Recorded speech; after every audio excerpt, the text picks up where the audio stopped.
प्रचार मंच के इस दिव्य आयोजन में आप सभी साधक भाइयों और बहनों का एक बार फिर से स्वागत है। मित्रों, आध्यात्मिक ज्ञान प्रश्नोत्तरी भाग 16 यानी पिछले सप्ताह के जो हमारे प्रश्न थे, आइए चलते हैं उनके सही उत्तरों की ओर। हमारा पहला प्रश्न था, इनमें से किसने स्त्री जाति को श्राप दिया था? इस प्रश्न का सही उत्तर है सी, युधिष्ठिर ने।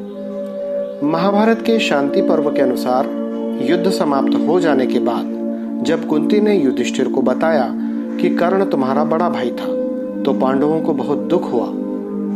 तब युधिष्ठिर ने विधि विधान पूर्वक कर्ण का अंतिम संस्कार किया और माता कुंती ने जब पांडवों को कर्ण के जन्म का रहस्य बताया, तो शोक में आकर युधिष्ठिर ने संपूर्ण स्त्री जाति को शाप दे डाला। उन्होंने कहा कि आज से कोई भी स्त्री गुप्त बात छिपा कर नहीं रख सकेगी। हमारे पिछले सप्ताह का दूसरा प्रश्न था, इनमें से द्रौपदी का हरण किसने किया था? इस प्रश्न का सही उत्तर था बी, जयद्रथ। अधिकांश साधकों ने इसका उत्तर ए, दुशासन दिया। हम आपको बता देना चाहते हैं कि दुशासन ने द्रौपदी का चीरहरण किया था, जबकि जयद्रथ ने द्रौपदी का हरण किया था। कहानी कुछ इस प्रकार है। एक दिन पांचों पांडव जंगल में घूमने गए थे। आश्रम में द्रौपदी अकेली थी। वह आश्रम से बाहर प्राकृतिक दृश्य को देख रही थी। उसी समय सिंधु देश के राजा जयद्रथ अपनी सैनिक सहित जा रहा था।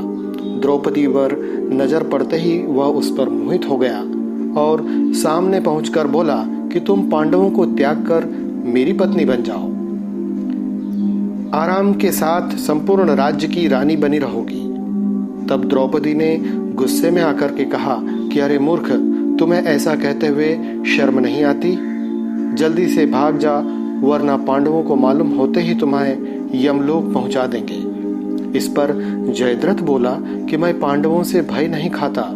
इतना कहकर द्रौपदी को बलपूर्वक रथ में बैठाकर वह चला जाता है। तभी एक ऋषि देखकर चिल्लाने लगते हैं। आवाज सुनकर पांडव सभी भागे आए और द्रौपदी हरण का वृत्तांत सुनकर तुरंत रथ का पीछा करने जाते हैं। जयद्रथ डर से द्रौपदी को उतार कर भाग रहा था, जिसे भीमसेन ने पकड़ लिया। उसे मारना ही चाहते थे कि युधिष्ठिर बोले कि इसे मारना मत, यह बहन दुशाला का सुहाग है। भीमसेन ने जयद्रथ का सिर मुंडवाकर 500 चोटिल छोड़ दी और जयद्रथ शर्म से सिर झुकाए वहां से चला गया। तो इस तरह से जयद्रथ द्वारा द्रौपदी का हरण किया गया था। तीसरा प्रश्न था कि किस नाग के काटे जाने पर राजा परीक्षित की मृत्यु तय थी? इस प्रश्न का सही उत्तर है ए, तक्षक। तक्षक नाग के काटे जाने से परीक्षित की मृत्यु तय थी। राजा परीक्षित जब आखेट के लिए वन में गए थे और वन्य पशुओं के पीछे दौड़ने के कारण प्यास से व्याकुल हो गए थे। इस पर वो शमीक ऋषि के आश्रम पहुंचे। शमीक ऋषि उस समय ध्यान मग्न थे, ब्रह्मलीन अवस्था में थे। राजा परीक्षित ने जल मांगा, किंतु ध्यान मग्न होने के कारण शमीक ऋषि ने कोई भी उत्तर नहीं दिया। राजा परीक्षित उस समय सिर पर स्वर्ण मुकुट धारण किए हुए थे, जिस पर कलयुग का निवास था।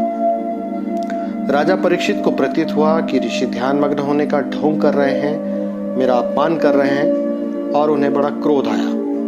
उन्होंने पास में पड़ा हुआ एक सर्प ऋषि के गले में डाल दिया। इसके बाद शमीक ऋषि के पुत्र को जब यह ज्ञात हुआ कि उनके पिताजी के साथ इस तरह का उपहास हुआ है, तब उसने बिना सोचे समझे राजा परीक्षित को शाप दे दिया कि आज से 7वें दिन तक्षक नाग के काटे जाने से उस राजा की मृत्यु होगी। यही कारण बना राजा परीक्षित की मृत्यु का। हमारा पिछले सप्ताह का चौथा प्रश्न था कि भगवद गीता के अनुसार मन को वश में करने का सुगम साधन क्या है? तो इस प्रश्न का सही उत्तर था सी, उपरोक्त दोनों, यानी अभ्यास और वैराग्य। भगवद गीता के अध्याय 6 में अर्जुन जब भगवान से कहते हैं कि चंचलम ही मनः कृष्ण प्रमाथि बलवद्दृढ़म् तस्याहम निग्रहम मन्ये वायोरीव सुदुष्करम्, अर्थात हे श्री कृष्ण, यह मन बड़ा चंचल क्षोभ युक्त स्वभाव वाला है, बड़ा दृढ़ और बलवान है, इसलिए उसका वश में करना मैं वायु को वश में करने के समान अत्यंत कठिन मानता हूँ। तब भगवान अगले श्लोक में कहते हैं कि असंशयम महाबाहो मनो दुर्निग्रह चलम अभ्यासेन तो कौन्तेय वैराग्येण च गृह्यते। भगवान कहते हैं कि हे महाबाहो, निस्संदेह मन चंचल और कठिनता से वश में होने वाला है, परंतु हे कुंती पुत्र, यह अभ्यास और वैराग्य से वश में हो जाता है। पिछले सप्ताह का हमारा 5वां प्रश्न था, किस महर्षि की हड्डी से बने अस्त्र द्वारा इंद्र ने वृत्तासुर का संहार किया था? तो इस प्रश्न का सही उत्तर था बी, दधीची। दधीची की हड्डियों से निर्मित अस्त्र द्वारा इंद्र ने वृत्तासुर का वध किया था।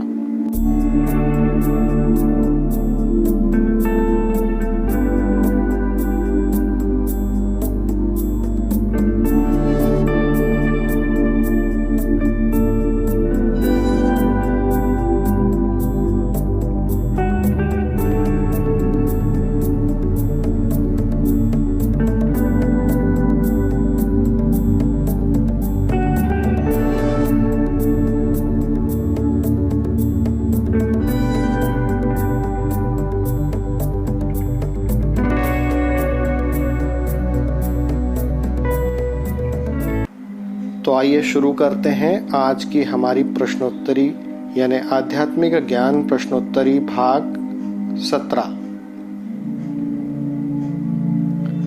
आज का हमारा सबसे पहला प्रश्न है, त्रिजटा राक्षसी किसकी पुत्री थी?